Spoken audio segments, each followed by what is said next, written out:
Today we're going to be introducing the Char-Griller Grand Champ smoker. We're going to do a quick walkthrough and show you how it works. Let's get down to it. So as you can see, it's a really good sized grill. We've got a huge cooking surface with two grates. So 4-inch stack, really nice 4-inch stack. Allows a lot of airflow. Top rack, I had it in sideways, but top rack moves out. Last cook I didn't use it. And a bottom rack. So there's actually two racks. Now I did put a hole in the side for my fireboard for all my temp probes, and I just finished a cook here.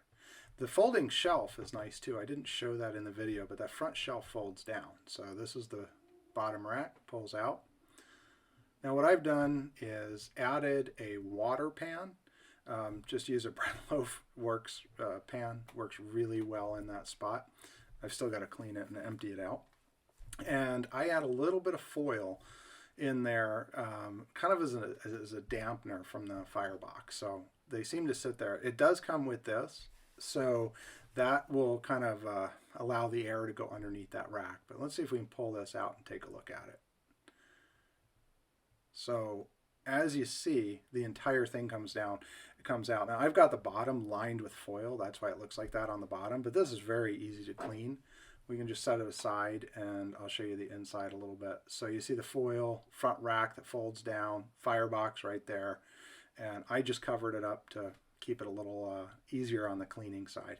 We'll just hose that off or wipe it out. Works really well for that. So just hose the whole thing right off and scrape it out with a scraper if we need to. So let me go ahead and put this back in.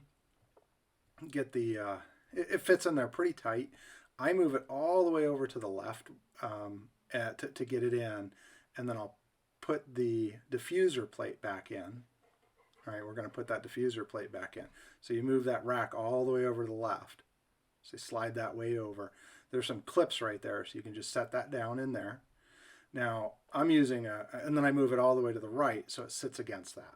And then I take that foil, you can see I've used this a couple of times now. Put that foil in right there, kind of wrap it around the handle. That's where the pan for the water is going to go. I know the pan is a heat sink. Some people say it adds moisture. I've actually used sand in the past, but I'm sticking with water for right now for at least the first little bit. So sorry about the shakiness too. It's a windy day out and the drone is having a little problem staying steady. So I'll push that all the way up against that foil, kind of adjust that so the smoke isn't coming up and the heat isn't coming up right there. It's hitting that water pan, using it as a heat sink, adding a little moisture. And we can put this bottom rack in. Now you can see it's got lips, so it won't just pull out on you either. So that's a really nice feature. Kind of got to lift it up at the end and then push it down. And the top rack is the same thing. Push it up. And it can go way back. You can see there's a lot of room there, or we can pull it forward to get to the food. So this thing will do a good probably 10 racks of ribs and a couple of pork butts at the same time. There's also grommet holes here for temp probes. You can add more temperature gauges if you want to. That just screws right out. Both of those are like butter. Let's go on to the firebox here, and I'll show you that. So, on the side, that's where I put the holes. You can see there's a grommet in there. I just use a step bit, put a little oil on there, put it in, and then it's also got an attachment to hang things. I've got my gloves and some other things right there, and we're going to go over and let's move over to the firebox. All right. So in the firebox, it does come with a charcoal box. You can see there's no bottom on this one. So, but it keeps everything nice and tidy. Let's see if I can get a better shot of this. There we go. Again, it's windy out today, so I do apologize for the movement. We're just kind of all over the place. I got 15-mile-an-hour winds and using just a little drone to try and get these pictures so I can keep my hands free. All right, so just pull this out. Works really well. Keeps everything handy. Everything you're seeing came with it, with the exception of the ash box down there. So open that door up. You can see that's where the air adjustment is. We can open and close that.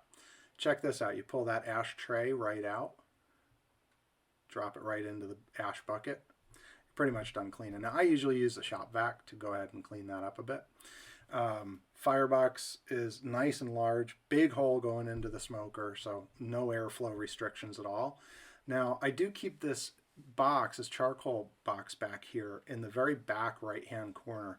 I'll show you why. Let me grab some logs here, and I put my splits right there. It keeps them nice and warm, gets them pre-warm, and then I build my fire in the very back, right where the air is coming in. I find that to be most efficient with this one. So it's a nice tidy package, and of course my ash bucket is the only thing that didn't come with it. So hopefully you enjoyed the walkthrough. Thank you very much.